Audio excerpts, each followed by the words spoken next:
के लिए 100 नंबर गाड़ी दी थी, 100 नंबर पुलिस की गाड़ी दी थी, जिससे परेशानी तकलीफ में फोन करें पुलिस आपकी मदद के लिए पहुंच जाती थी।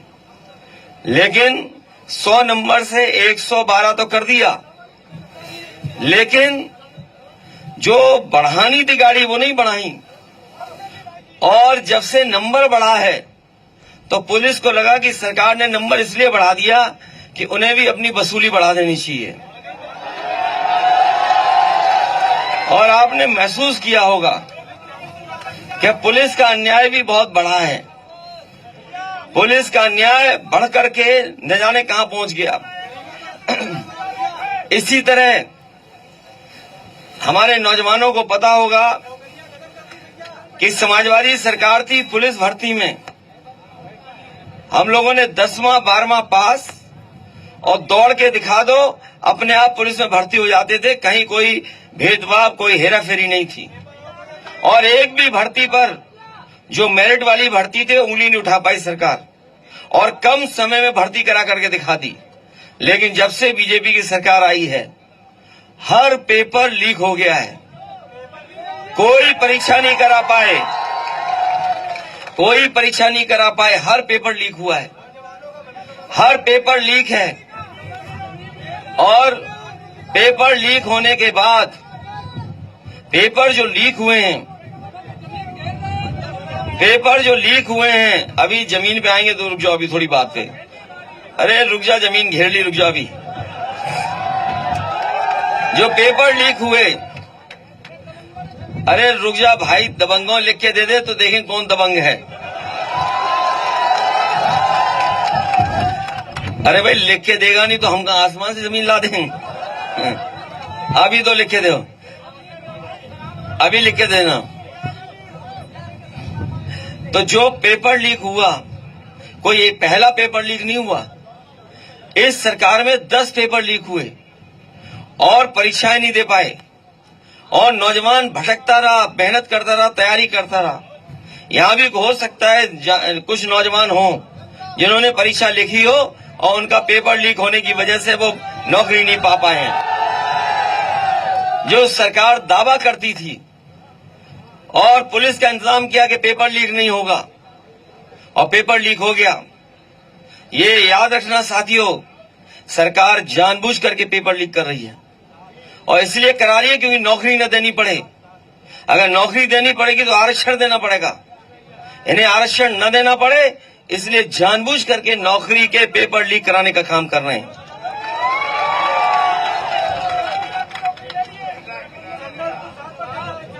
और पेपर लीक इतने बड़े पैमाने पर हुए हैं, और 60 लाख, मैं एक बात कह दूं आपको, 60 लाख बच्चे हैं जिनकी नौकरी नहीं लग पाई पेपर लीक के कारण।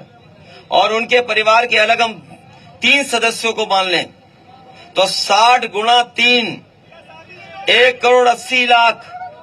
और ये 1 करोड़ 80 लाख अगर हम 80 लोकसभाओं में भाग दे दें तो हर लोकसभा में 2,25,000 वो नौजवान और उनके परिवार के लोग बैठे हैं जो सरकार को हटाना चाहते हैं। 2,25,000, बताओ एक लोकसभा में 2,25,000 वोट का कैसे भरपाई सरकार कर लेगी, बता दें हमें। और इसीलिए पहले चरण से इनका पत्ता साफ होना शुरू हो गया है। जो ये हवा चल के आ रही है पश्चिम से, ये सीधी जा रही है सफाया करते हुए, और इसलिए भी जनता इनका सफाया कर रही है क्योंकि बीजेपी के लोगों की हर बात झूठी निकली, इनके झूठे वादे निकले। न किसान की आय दोगुनी, हमें बताओ कोई किसान भाई जिसकी आय दोगुनी हो गई हो 10 साल में, बता दो आप। अभी गेहूं खरीदा होगा बाजार में, कहीं सरकार खरीदी नहीं हुई, कहीं सरकारी खरीद नहीं हुई, और लागत के हिसाब से जो मिलना चाहिए था वो नहीं मिला आपको। मिला गया लागत के हिसाब से आपको, और लागत के हिसाब से नहीं दे पाई ये सरकार। इसी तरह हम आपसे बहुत सी और बातें कर सकते हैं। ये हवाई पट्टी, मैं जानता हूं कि इस इलाके में कोई पहुंच नहीं पाता था। समाजवादी सरकार में ये हवाई पट्टी इसलिए बनाई, सबसे खराब जमीन थी ये, जब चिन्हित कराई गई थी। और हो सकता है बहुत सारे लोग इस बात को न जानते हों, लेकिन हमारी पार्टी के उस समय के जो पदाधिकारी थे उनसे राय ली और अधिकारियों से भी राय ली। हमने कहा कि सबसे खराब जमीन ढूंढिए, तो सबसे खराब जमीन थी, उपजाऊ नहीं थी। आप लोग तो यहीं के हो, तो सबसे खराब जमीन थी। उसके बाद चिन्हित कर करके और ऐसी हवाई पट्टी बनाई, बड़ा सा बड़ा हवाई जहाज उतर सकता है। और आप लोगों ने देखा होगा सड़क पे भी हम लोगों ने हवाई जहाज उतार दिया। और अभी कुछ दिन पहले फिर उतरे थे हवाई जहाज, फौज के हवाई जहाज उतरे थे। लेकिन हमें ये भी पता है कि पानी निकालने का इंतजाम नहीं किया है यहां पर।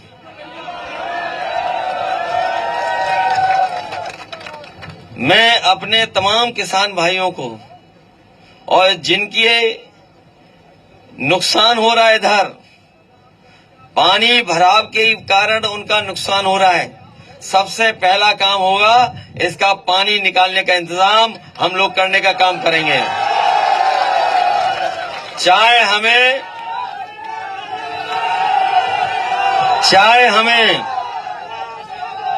हमें ये बनाई हम लोगों ने हवाई पट्टी, चाहे हवाई पट्टी के बीच से पाइप डाल के निकालना पड़ जाए। जब हवाई पट्टी में हवाई जहाज नहीं उतर रहे तो फिर पाइप निकालने में कौन सी दिक्कत है? बताओ। सरकार बनते ही याद करो, हवाई जहाज उतारा था उन्होंने, याद है? और बड़े बड़े छोटे बड़े व्यापारी लाए गए थे, उन्हें जमीन दिखाई गई थी कि ये ले लो, ये ले लो, ये ले लो। लेकिन किसी ने जमीन नहीं ली, क्योंकि उन्हें सुविधा चाहिए थी। इन बीजेपी के लोगों ने न किसान को सुविधा दी, न उद्योगपतियों को सुविधा दी, न मजदूरों को सुविधा दी, न नौजवानों को मदद की, और इनसे सब नाराज हो गए कि नहीं नाराज है बताओ आप। और उस समय जो हवाई जहाज उतरा उसके बाद तो हम ही उतरे, उसके पहले कोई नहीं उतरा है। लेकिन मैं ये जानता हूं मेरे आने से पहले बहुत सारस उड़ के गए यहां से। हवाई जहाज हेलीकॉप्टर उतरते हो न उतरते हो, लेकिन सारस और चिड़िया खूब उतरी होंगी यहां। कुछ साथी जानते होंगे सारस के प्रति समाजवादियों का अलग लगाव रहा है। ये पता है कि नहीं पता है? ये सरकार न जानवरों की रक्षा कर रही है और न चिड़ियों की मदद कर रही है। याद है एक नौजवान ने पाल लिया था सारस, उसे पकड़े ले जा रहे थे, जब उसे नहीं पकड़ पाए तो सारस पकड़ कर चिड़ियाघर में बंद कर दिया। मैं आपसे कहना हूं, अगर आप लोग कहना नहीं मानोगे तो ये सरकार आपको और हमें ही बंद कर देगी। और इतने तानाशाह हो गए ये लोग, इतने तानाशाह हो गए हैं कि ये अपने लोगों को भी नहीं छोड़ेंगे, याद रखना। ये अपने लोगों को भी बंद करने लगेंगे। और जो महंगाई दिखाई दे रही है और जो आपको चीजें नहीं मिल रही हैं, ये जो महंगाई दिखाई दे रही है इनकी भ्रष्टाचार की वजह से है। बताओ कोई चंदा इतना वसूलता है? जिस तरह से चंदा लिया है बीजेपी वालों ने, अगर कहीं पूजा पाठ हो, मंदिर हो या किसी कार्यक्रम में सहयोग करना हो, व्यवहार देना हो, तो मान लीजिए 1000, 2000, 500, 2000, 5000, 10,000, 1 लाख तक दे देगा। कोई 1000 करोड़ रुपए चंदा देगा? आप खुद सोचिए क्या 1000 करोड़ रुपए का कोई चंदा देगा? इन्होंने 1,000 करोड़ का चंदा लिया, किसी से 1000 करोड़, किसी से 600 करोड़, किसी से 500 करोड़। और जो 1000 और 600, 500 करोड़ दे देगा, बताओ मुनाफा कमाएगा कि नहीं कमाएगा मुनाफा? और उसी की वजह से भ्रष्टाचार है, उसी की वजह से महंगाई है। इन्होंने गरीब को नहीं दिया, खुद अपने कब्जा कर लिया। जितने भी अपराधी हैं, जितने भी भ्रष्टाचारी हैं, सबको भारतीय जनता पार्टी गोदाम में रख लिया है। इन्होंने गोदाम बनवाई है भारतीय जनता पार्टी के नाम से। उसी में रख लिया सबको। बताओ, सब है भ्रष्टाचारी, उनके साथ क्या नहीं है? चाहे महाराष्ट्र हो, चाहे कहीं हो, और लोगों को डरा रहे हैं। इसलिए हम आपसे निवेदन करने आए हैं, ये चुनाव बहुत अलग चुनाव है, संविधान बचाने का है। अभी एक साथी हमारा कह रहा था कि सबसे ज्यादा इनके ऊपर अन्याय उत्पीड़न है। ये वही लोग हैं, ये बीजेपी के लोग वो हैं जो बाबा साहब भीमराव अम्बेडकर जी का संविधान खत्म करना चाहते हैं, किसी को न्याय नहीं देना चाहते। हम आपको भरोसा दिलाते हैं, लिख करके देना, हम आपकी मदद करेंगे। और किसान भाइयों से हम कहना चाहते हैं कि हमारी मदद करिए, इस चुनाव में हमें मदद करिए। और जो सांसद चुन गए थे, जो सांसद चुन गए थे, अरे जो सांसद चुन गए थे, जो सांसद चुन गए थे, बताओ कौन सा काम कर दिया उन्होंने बड़ा? बता दो, कौन सा काम कर दिया उन्होंने? और सबसे ज्यादा हमारे हर वर्ग के लोगों के साथ धोखा किया उन्होंने। और ये जो नौजवान हैं, पढ़े लिखे हैं, वो जानते होंगे कि ये हमारे आपके अधिकारों को छीन रहे बीजेपी के लोग। हमारे आपके लोगों का साथ लेकर के, हमारे आपके लोग ही साथ चले गए, कुछ उनकी वजह से ये लोग छीन रहे हैं सब हमारे आपके अधिकार हैं। ये संविधान और अधिकार छीनने का काम कर रहे हैं और बदलने का काम कर रहे हैं। इसलिए चुनाव में आप देश को बचाने का काम करना, ये देश को बचाने का, संविधान को बचाने का, किसान को बचाने का और नौजवानों को बचाने का चुनाव है। हमें उम्मीद है कि कन्नौज के लोग इस बार इतिहास बनाने का काम करेंगे। इसलिए मदद करोगे? ये तो 5 साल में कुछ बन ही नहीं पाए, अब तो नई सरकार बनेगी, और नई सरकार बनेगी तो हम लोग भी काम करने का मौका मिलेगा हम लोगों को। इसीलिए चुनाव के मैदान में आ गए हम लोग भी। इसलिए मदद करना, विकास के लिए और खुशहाली के लिए आज जरूर आए हैं, लेकिन जो लगाव हमारा सारस से है उसकी वजह से भी दोबारा आना पड़ेगा हमें। इसलिए मदद करना सब लोग। शायद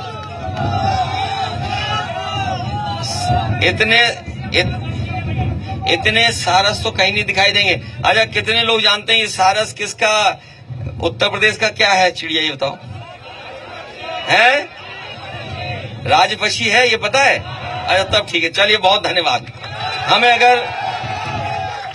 अगर हमें कोई विशेष योजना इस क्षेत्र के विकास के लिए, जिससे नौकरी, रोजगार और किसानों को लाभ मिले, अगर उस योजना के लिए हमें कोई विशेष काम भी करना पड़ेगा, तो जब इतनी बड़ी हवाई पट्टी बना दी है, थोड़ी बहुत जगह दिला करके, जिससे हमारे किसानों की चीजों को लाभ मिल जाए। जब बाबा रामदेव आटा बेच रहे हैं या वो बिस्किट बना करके बेच रहे हैं, ये कानपुर वाले जानते होंगे, कानपुर में सबसे ज्यादा बिस्किट बनता है, ये पता है? ये जो महंगाई के बारे में हम बताते थे आपको कि पार्ले जी के बिस्किट से सीखी इन्होंने महंगाई। ये जो महंगाई है वो मुनाफा कमाने का तरीका इन्होंने पार्ले जी का देखा है। ये जो हमारे बुजुर्ग होंगे, जो पुराने लोग होंगे, वो जानते होंगे पार्ले जी का बिस्किट इतना बड़ा आता था, याद है? 1 रुपए का कितने का आता था? और आज 1 रुपए में कितना पैकेट आ रहा कि नहीं आ रहा? ये बीजेपी वाले आ गए तो एक ही बिस्किट का पैकेट आएगा, याद रखना। अभी कितने, 4 बिस्किट का एक पैकेट है, तो सोचो 4 का कर दिया। और बोरी में से कितनी चोरी हुई बताओ? बोरी में से हैं? ये हमें और आपको ना समझ सकते हैं बीजेपी वाले, ना समझ तो नहीं हो। इस बार इनके खिलाफ वोट डालो पहले तो। ये हमें आपको ना समझ सकते हैं, ये नहीं समझ पाएगी जनता के, पैकेट छोटा कर दिया, बोरी से निकाल लिया। इसलिए इनके खिलाफ मतदान करिए, सब लोग एक होकर के। हम अपने लोगों को भरोसा दिलाते हैं। मुझे याद है कि जब एक बार दिक्कत आई थी, कुछ झगड़ा हो गया था, एक लोधी समाज के नौजवान की जान चली गई थी पुलिस के कारण। उस समय हमारी पार्टी के लोग पहुंचे थे हैं, और मदद भी की थी, याद है कि नहीं याद है? और जब कभी हमें मौका मिला, हम लोगों ने लोगों की व्यक्तिगत रूप से ही मदद की, पार्टी से ही मदद की। सरकार बनाइए, हम लोग आपके सुख दुख में रहेंगे, मदद करेंगे, क्षेत्र का विकास